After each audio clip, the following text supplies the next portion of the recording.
ဒီစကားဟာထူးခြားတဲ့ပါရမီတစ်ခုရှိတဲ့မိန်းကလေးငယ်လေးစစ်ကြီးဆဲကြိုင်းနဲ့စတင်ထားပါတယ်။သူမဟာချုံမောတဲ့ကောင်လေးတွေကိုသူမရဲ့ခံစားချက်တွေဖွင့်ပြောဖို့ဘယ်တော့မှရှက်ရွံ့လေးမရှိပါဘူး။အတန်းဖော်ကောင်လေးတယောက်ကိုစိတ်ဝင်စားသွားတဲ့အခါသူမကသူ့ကိုချက်ချင်းပဲဖွင့်ပြောလိုက်ပါတယ်။သူမကိုအံ့ဩဝမ်းသာသွားစေတာကတော့အဲ့ဒီကောင်လေးကလည်းသူမကိုပြန်ကြိုက်တယ်လို့ဝန်ခံလိုက်တာပါပဲ။စစ်ကြီးဟာပျော်လွန်းလို့မျက်ရည်တွေတောင်ကျခဲ့ရပါတယ်။ဒါပေမဲ့ကံကြမ္မာကရက်ဆက်ပါတယ်နောက်တစ်နေ့မှတင်အဲ့ဒီကောင်လေးကတခြားအကြောင်းကိုရုတ်တရက်ပြောင်းသွားခဲ့တာကြောင့်သူမနှလုံးသားကြေကွဲခဲ့ရပါတယ်။နှစ်တွေကုန်လွန်လာတဲ့အခါစစ်ကြီးဟာပြောင်းလဲလာခဲ့ပါတယ်။သူမရဲ့စပင်တွေဟာအရင်လိုဖြောက်ဆင်းမနေတော့ပါဘူး။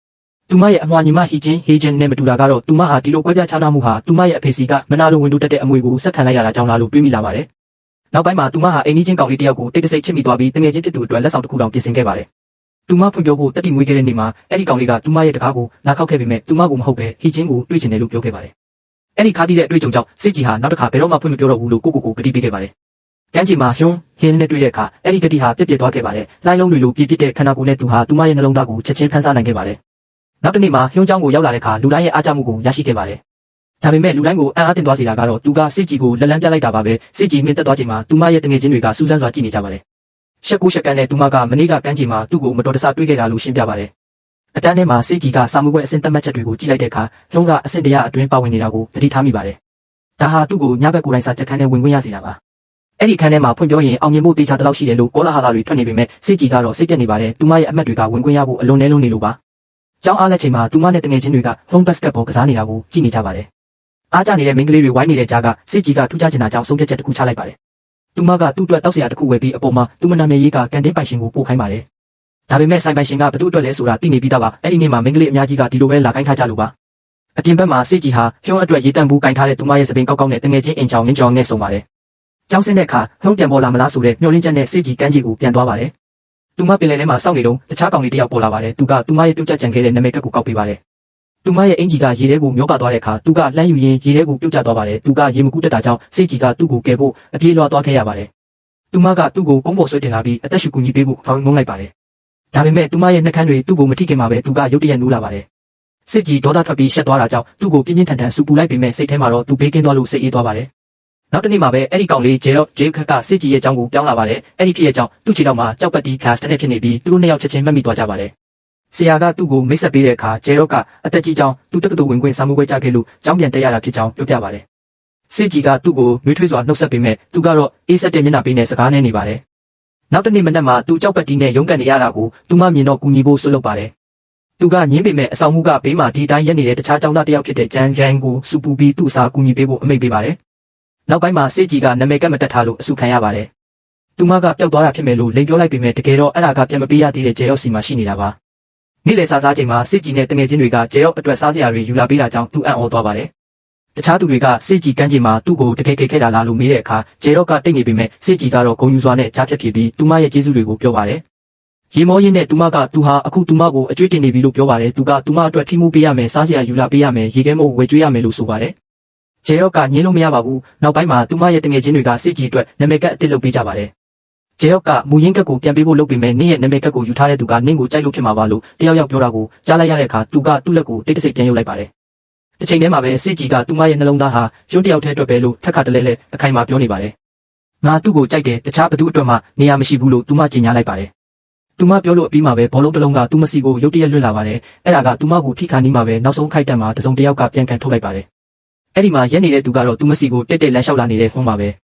ဟျွန်းကစစ်ကြီးကိုဘောလုံးနဲ့မတော်တဆထိမိသွားပြီးနောက်သူကချက်ချင်းတောင်းပန်ပြီးစိုးရိမ်တကြီးမေးမြန်းပါတယ်။စစ်ကြီးကတော့ရှက်ကိုရှက်ကန်နဲ့မျက်လွှာချနေပါတယ်။သူမရဲ့တငယ်ချင်းတွေကတော့သူကသူမနဲ့စကားပြောဖို့အခွင့်အရေးရအောင်တမင်လုပ်တာဖြစ်ရမယ်လို့ချက်ချင်းဆန်းနောက်ကြပေမဲ့ဂျေရော့ကတော့အဲ့ဒီလိုမမြင်ပါဘူး။အတန်းထဲပြန်ရောက်တဲ့အခါစစ်ကြီးရဲ့တငယ်ချင်းတွေကအင်ချောင်ရဲ့စပင်တွေဟာတနေ့နဲ့ပြန်ပြီးဖြောင်းဆင်းသွားပြီဖြစ်ကြောင်းပြောပြလို့သူမအံ့ဩသွားပါတယ်။စစ်ကြီးကကိုယ်တိုင်ကြည့်ဖို့နောက်တန်းကိုအပြေးလွှားသွားခဲ့ပါတယ်။အဲ့ဒါဟာအမှန်ပဲဖြစ်ပြီးသူမအမြဲတမ်းအိမ်မက်မက်ခဲ့ရတဲ့အရာပါပဲ။သူမမေးကြည့်တဲ့အခါအင်ချောင်ကဂျောင်းမိုင်စပင်ညက်ဆိုင်မှာဝမ်းနဲ့သိမ့်ပေးပြီးစပင်ဖြောင်းခဲ့တာလို့သိလိုက်ရပါတယ်။စူးစမ်းခြင်းစိတ်နဲ့မျှော်လင့်ချက်တွေကြောင့်စစ်ကြီးနဲ့တငယ်ချင်းတွေအဲ့ဒီဆိုင်ကိုသွားကြပါတယ်။စစ်ကြီးရဲ့စပင်ကတဘာဝအတိုင်းအရန်ကောက်နေပေမဲ့ဆိုင်ရှင်ကတော့ပြောင်းလဲပေးနိုင်တယ်လို့အာမခံပါတယ်။အိမ်ပြန်ရောက်တဲ့အခါသူမစုထားတဲ့ပတ်စံအားလုံးကိုထုတ်ကြည့်ပေမဲ့စပင်ဖြောင်းဖို့အတွက်မလောက်မငါဖြစ်နေပါတယ်။စိတ်ကလက်ပြက်နဲ့သူမဆိုင်ကိုပြန်သွားပြီးမေးကြည့်နေတော့မှဂျေရော့ကဆိုင်ရှင်ကိုမေလို့ခေါ်လိုက်တာကိုမတော်တဆကြားလိုက်ရပါတယ်။သူမရဲ့စိတ်ထဲမှာထူးဆန်းတဲ့အကြံတစ်ခုပေါ်လာပါတယ်။နောက်တစ်နေ့မှာသူမကဂျေရော့ကိုအရင်ကနဲ့မတူပဲထူးထူးခြားခြားနှွေးထွေးစွာဆက်ဆံပါတော့တယ်။ ကျောင်းဆင်းတဲ့အခါသူမကဆိုင်ပြင်ဘက်မှာပဲသူ့ကိုမတော်တဆတိုက်မိတယ်လို့ဟန်ဆောင်ပြီးသူဘာလုပ်နေတာလဲလို့မေးပါတယ်။အဲ့ဒီဆိုင်ကသူ့အမေဆိုင်ဖြစ်ကြောင်းသူကပြောပြပါတယ်။ဝေခွဲမနေပဲစစ်ကြီးဆိုင်ထဲပြေးဝင်သွားပြီးကိုသူ့ရဲ့အရင်နှီးဆုံးတငယ်ချင်းအဖြစ်မိတ်ဆက်ကသူမကန်းချီမှာသူ့အသက်ကိုကဲခဲကူးကြောင်းသူ့အမေကိုတတိပေးလိုက်ပါတယ်။သူမကသူ့ကိုကျောင်းမှာစောက်ရှောက်ပေးမယ်လို့ကတိပေးပြီးအပြန်လှန်အနေနဲ့သူမသပင်ဖြောင်းချင်ကြောင်းအရေးအယောင်ပြပါတယ်။သူ့မိကပြုံးပြီးသဘောတူပေမဲ့သူ့ရဲ့ကြောက်ကတိဖြုတ်ပြီးမှလုပ်ပေးမယ်လို့ဆိုပါတယ်။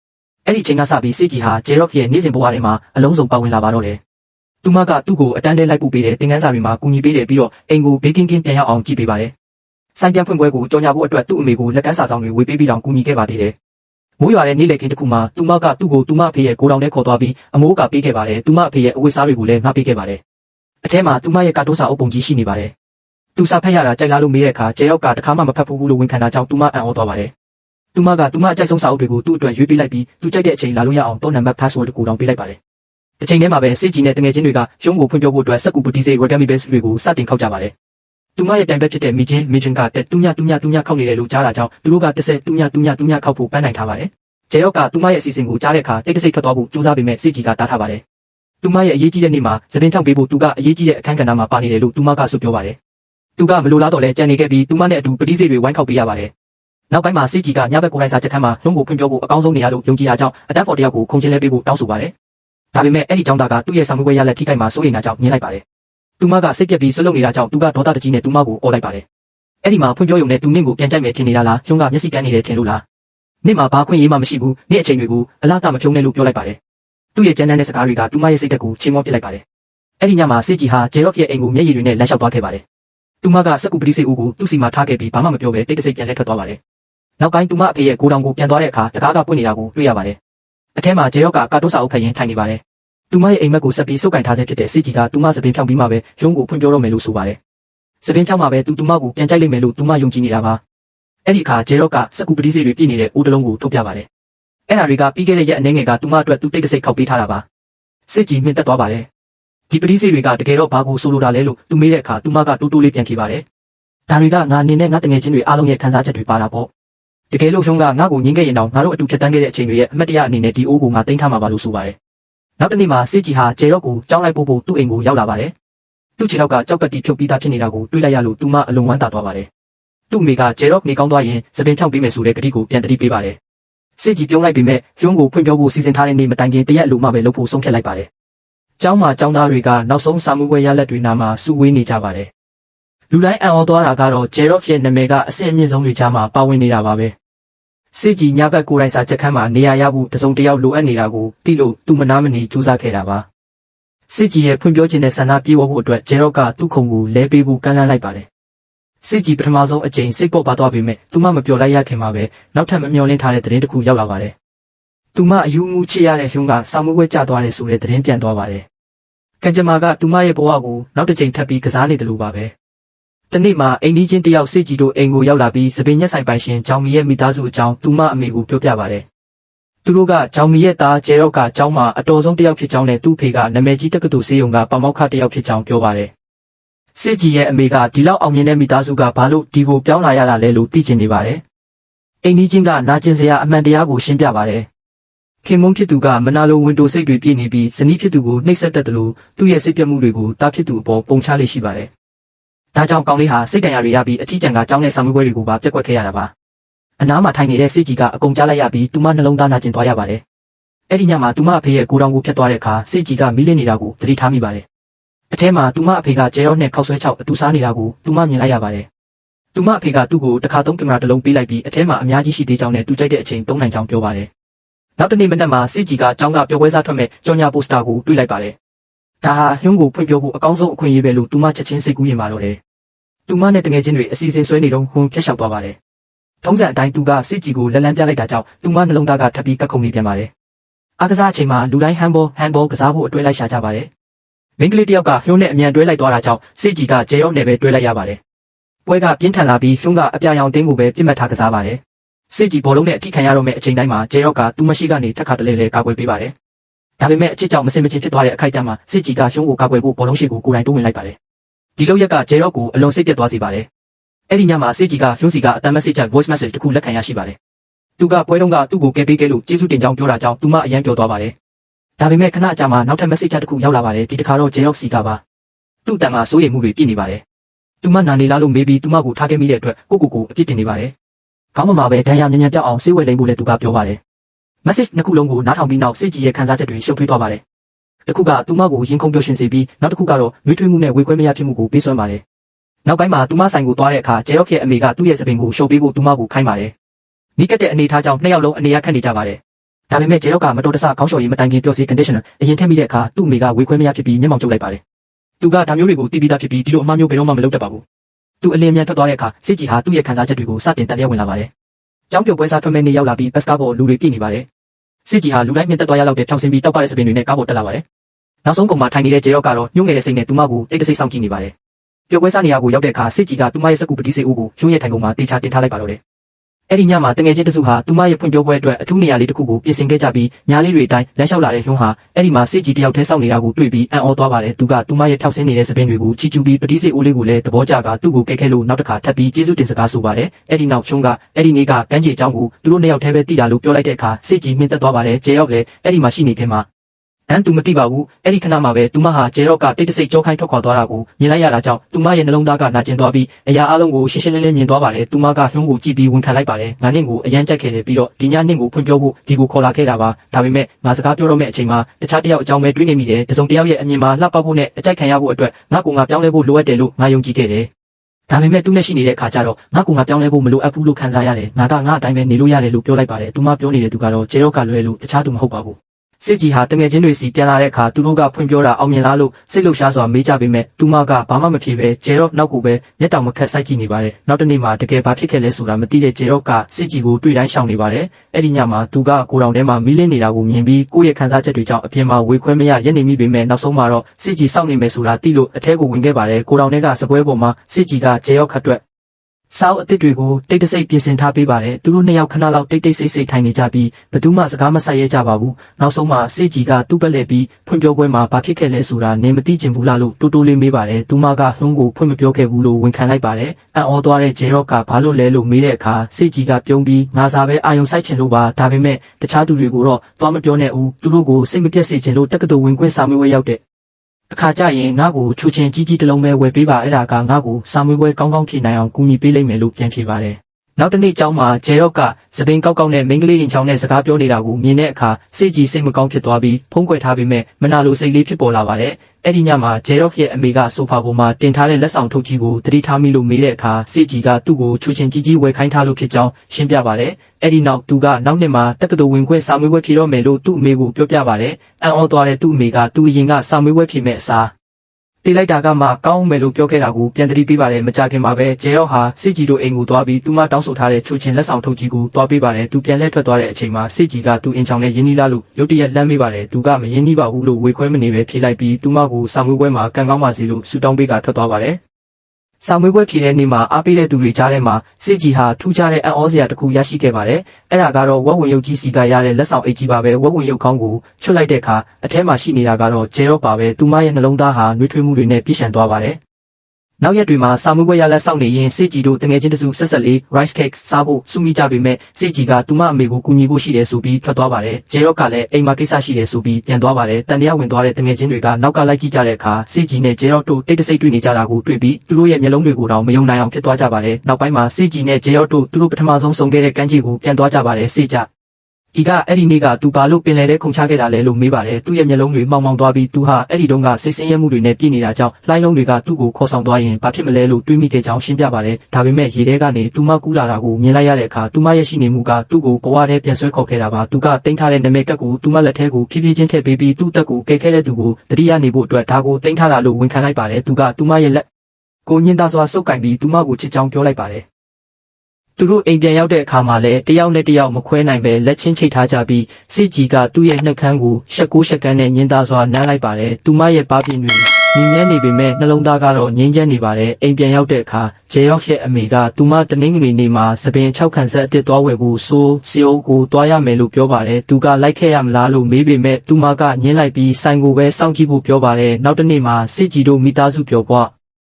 လဲစားထွက်ကြပါတယ်သူမမသွားခင်ဂျေရော့ကိုဖုံးဆက်ဖို့မမေ့ပါဘူးစကားပြောနေတော့မှသူတို့တိတ်လို့ဖို့ဂရီပေးထားတဲ့တနင်္ဂနွေနေ့အကြောင်းကိုသူမကထက်ခါတလဲလဲသတိပေးနေပါတယ်အဲ့ဒီနောက်မှာစေကြီးကသူမရဲ့တငယ်ချင်းတွေကိုဖုံးဆက်ပြီးတနင်္ဂနွေနေ့ကမ်းခြေမှာဂျေရော့ကိုဖွင့်ပြောဖို့အတွက်အရာအလုံးပြင်ဆင်ပေးဖို့အကူအညီတောင်းလိုက်ပါတယ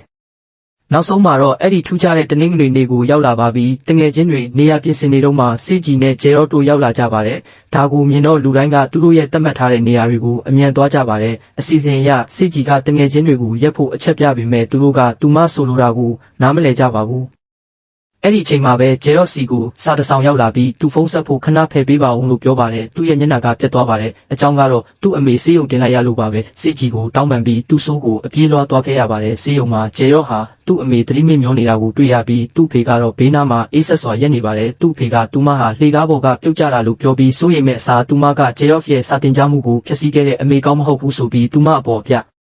ြစစ်တင်နေပါတယ်ဂျေရော့လက်သီးကိုတင်းတင်းဆုပ်လိုက်ပါတယ်သူ့အဖေလိန်ပြောနေတာဖြစ်ပြီးသူ့အမေဟာတွန်းချခံရတာလို့သူယုံကြည်နေပါတယ်သူ့အဖေကသူ့ရဲ့ဒေါသကိုလစ်လူရှုပြီးအိမ်ပြန်ဖို့အမိန့်ပေးပါတယ်ရက်တွေကုန်လွန်သွားပေမဲ့ဘယ်သူမှဂျေရော့ကိုဆက်သွယ်လို့မရပါဘူးစေကြီးနဲ့တငယ်ချင်းတွေသူ့အိမ်ကိုတွားကြည့်တဲ့အခါဆိုင်ကပိတ်ထားပြီးအငှားတင်ရန်ဆိုတဲ့ဆိုင်းဘုတ်ကိုတွေးလိုက်ရလို့စိုးရိမ်သွားကြပါတယ်စေကြီးကသူ့အဖေဟာစိုးမျိုးသားတက္ကသိုလ်ဆေးရုံကပါမောက္ခဆိုတာကိုတတိယပြီးမြို့ထဲကိုဘတ်ကားစီးပြီးလိုက်သွားပါတယ်ဆေးရုံမှာသူမကလူနာချောင်းမီအကြောင်းမေးမြန်းပြီးနောက်လူနာခန်းစီသွားတဲ့အခါကြောက်စရာကောင်းတဲ့စကားဝိုင်းကိုကြားလိုက်ရပါတယ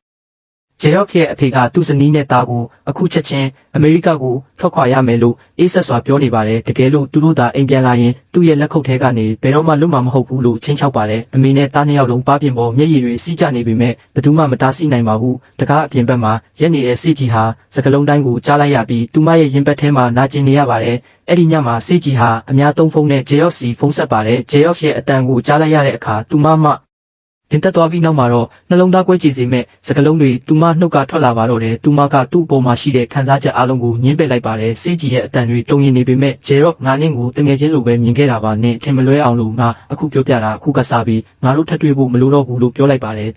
သူမရဲ့နှလုံးသားကအလိုရှိလို့ပြောတာမဟုတ်ပဲသူရင်ဆိုင်နေရတဲ့ခက်ခဲတဲ့အခြေအနေကိုနားလည်လို့ပြောလိုက်တာပါသူမကြောင့်နဲ့သူအရာအလုံးကိုအနစ်နာမခံစေချင်လို့ပါအဲ့ဒီညမှာစစ်ကြီးဟာသူမတကယ်ချစ်ရတဲ့ကောင်လေးနဲ့ဒါဟာနောက်ဆုံးစကားပြောရခြင်းဖြစ်နိုင်တယ်ဆိုတာသိလို့တအားငိုကြွေးခဲ့ရပါတယ်။ရက်အနှဲငယ်အကြာမှာကျောင်းဆင်းပွဲကျင်းပပါတယ်။စစ်ကြီးဟာသူမရဲ့အတန်းပိုင်ဆရာတော်အံ့ဩသွားရလောက်အောင်ထူးချွန်စွာနဲ့ပွဲရခဲ့ပါတယ်။သူမတပ်ပုံတွေရိုက်ပြီးလက်မှတ်တွေကင်ထားပေမဲ့နှလုံးသားကတော့လေးလံနေပါတယ်။နှစ်ပတ်လည်မှတ်တမ်းစာအုပ်ထဲကပုံတွေကိုကြည့်ရင်ဂျေရော့ကိုပို့ပြီးလွှမ်းဆွလာပါတယ်။အမတ်တရတွေရဲ့တန်ကိုမခံနိုင်တာကြောင့်စစ်ကြီးဟာသူတို့ရဲ့အမတ်တရတွေအေးခဲနေတယ်လို့ခံစားရတဲ့ကိုယ်တော်စီသွားခဲ့ပါတယ်။စာအုပ်စင်ပုံမှာဂျေရော့ထားခဲ့တဲ့မတ်စုစာအုပ်လေးတစ်အုပ်ကိုသူမတွေးလိုက်ပါတယ်။အဖုံးပုံမှာသူ့လက်ရည်နဲ့အချစ်မှတ်တမ်း love Chronicle လို့ရေးထားပါတယ်အထဲမှာတော့သူမနဲ့သူမရဲ့တငယ်ချင်းတစုရဲ့တပ်ပုံတွေအများကြီးရှိနေပါတယ်ပုံတိုင်းမှာဂျေရော့ကသူမရဲ့ပျော်ရွှင်တဲ့ပုံဝမ်းနေတဲ့ပုံရေနေတဲ့ပုံဒါမှမဟုတ်ငိုနေတဲ့ပုံတွေအပေါ်မူတည်ပြီးမှတ်ချက်လေးတွေရေးထားပါတယ်သူမကပြည့်စုံနေလို့သူကချစ်တာမဟုတ်ပဲစိတ်ကြီးဖြစ်နေလို့ကိုသူကအရာအလုံးကိုချစ်တာပါသူမဟာတစ်ချိန်ကကမ်းခြေမှာသူ့တက်ကိုကယ်ခဲ့တဲ့မိန်းကလေးတင်မဟုတ်ပဲသူ့ဘဝရဲ့အမောင်ထုတဲကနေဆွဲထုတ်ပေးခဲ့တဲ့သူ့ရဲ့အိမ်မက်ဆိုးတွေတဲကနေကယ်တင်ပေးခဲ့တဲ့သူလေဖြစ်ပါတယ်တစ်ချိန်ကသူဟာသူမရဲ့နာမည်ကတ်ကိုသူ့ရဲ့အသက်သွေးကြောလို့စုပ်ကင်ထားခဲ့ပေမဲ့အခုတော့အဲ့ဒါမလိုတော့ပါဘူးအကြောင်းကတော့သူမရဲ့နာမည်နဲ့သူမရဲ့ရှိနေမှုကသူ့ရဲ့နှလုံးသားထဲမှာထာဝရကမေးတင်ပြီးသားဖြစ်နေလို့ပါပဲစေကြီးဟာစာမျက်နှာတိုင်းကိုလှမ်းကြည့်ရင်မျက်ရည်တွေစီးကျလာပါတယ်လှပတဲ့အချစ်တစ်ခုကိုသူမမြင်တွေ့လိုက်ရပေမဲ့လက်လန်းမမီနိုင်တော့အောင်ဝေးကွာနေတယ်လို့ခံစားရပါတယ်စိတ်ပြက်လက်ပြက်နဲ့ကမ်းခြေမှာလမ်းလျှောက်နေရင်သူမဂျေရော့စီကိုဒီနေ့ငါနင့်ကိုမတွေ့နိုင်ဘူးနေမကောင်းလို့ဆိုတဲ့စာတိုလေးပို့လိုက်ပါတယ်ဒါဟာသူမအရင်ကလည်းသုံးနေကြစင်ကြီးတစ်ခုဖြစ်ပြီးသူပြန်စာပို့လိုက်မယ်လို့သူမမထင်ထားပါဘူးဒါပေမဲ့ဒီတစ်ခါမှာတော့သူ့ရဲ့အဖြေကထူးခြားပါတယ်သူကငါအမြင်မှာတော့နေကောင်းပုံရပါတယ်လို့ပြန်ပို့လိုက်ပါတယ်သူမရဲ့ဖုန်းမြည်လာပြီးသူမဘာမှနားမလည်ခင်မှာပဲနောက်ဖက်ကနေရင်းနှီးတဲ့အတန်တစ်ခုကသူမနာမည်ကိုလှမ်းခေါ်လိုက်ပါတယ်သူမလှည့်ကြည့်လိုက်တဲ့အခါတဲတောင်ပြင်ပေါ်မှာဂျေရော့ရက်နေတာကိုတွေ့လိုက်ရပါတယ်မယုံနိုင်မှုတွေကနေစိတ်သက်သာရမှုတွေဖြစ်သွားပြီးစစ်ကြီးဟာသူ့စီပြေးသွားကဖတ်ထားရင်းနဲ့တောင်းပန်စကားတွေပြောကငိုကြွေးပါတော့တယ်သူမလိန်ပြောခဲ့တာဖြစ်ကြောင်းသူမပြဟုတ်ကဲ့ရက်ဆက်တဲ့စကလုံးတွေကိုတကယ်ဆိုလို့ဒါမဟုတ်ကြောင်းဝန်ခံပါတယ်။သူမသူ့ကိုတခါမှမလွမ်းပဲမနေခဲ့တယ်လို့တခါမှမချစ်ပဲလည်းမနေခဲ့ပါဘူး။ဂျေရော့ကတော့အေးဆေးတဲ့မျက်လုံးတွေနဲ့အရာအလုံးကိုနားလည်နေပါတယ်။သူကသူ့အိတ်ထဲကနေစက္ကူပတိစေးတွေပြည့်နေတဲ့အိုးလေးကိုထုတ်ပြပြီးဓာရီတစ်ခုချင်းစီဟာသူမနဲ့ပတ်သက်တဲ့မေ့ပြလို့မရတဲ့အမတ်တရားတွေဖြစ်ကြောင်းရှင်းပြပါတယ်။ခန်းစားချက်တွေပြင်းထန်လွန်းလို့သူတို့နှစ်ယောက်တယောက်ကိုတယောက်ဖတ်ထားရင်းမျက်ရည်တွေကျနေကြပါတယ်။အနားမှာပုံနေတဲ့တငယ်ချင်းတွေကလည်းပြေးထွက်လာပြီးဒီလပါတဲ့စုံတွဲပြန်ဆုံးတာကိုအားပေးအောင်ပွဲခံကြပါတယ်။လူပုံအလဲမှာဖွင့်ပြောဖို့ဒါမှမဟုတ်ခန်းထားတဲ့စင်မြင့်တွေ မလိုအပ်ပါဘူးသူတို့ကိုချီနှောင်ထားတဲ့အရာကအဲ့ဓာတွေထပ်ပိုပြီးကြီးမြတ်ပါတယ်အဲ့ဒါကတော့မလုံမရှက်နိုင်တဲ့သူတို့နှလုံးသားရဲ့အမှန်တရားပါပဲဒါနဲ့ပဲသူတို့ရဲ့အချစ်ဇလန်းလေးဟာအဆုံးသတ်သွားပါပြီဒီဇလန်းလေးတွေကလူမျိုးအချစ်အတွက်နဲ့ကိုပြောင်းလဲဖို့ကြိုးစားမှုတဲ့အမှတ်တရတွေရောတငယ်ချင်းတို့စီမှာရှိလားရှိရင်ခမက်မှာရင်ဖွင့်သွားလို့ရပါတယ်နော်နောက်ထပ်ဘလို့ဇလန်းမျိုးတွေကို recap လုပ်ပေးစီခြင်းနဲ့ဆိုတာကိုလည်းအကြံပေးခဲ့ကြပါဦးအခုလိုစိတ်ဝင်စားစရာကောင်းတဲ့စကားတွေကိုလက်မလွတ်ရအောင် blog ကလေးကိုပါနှိပ်ထားပေးပါဦး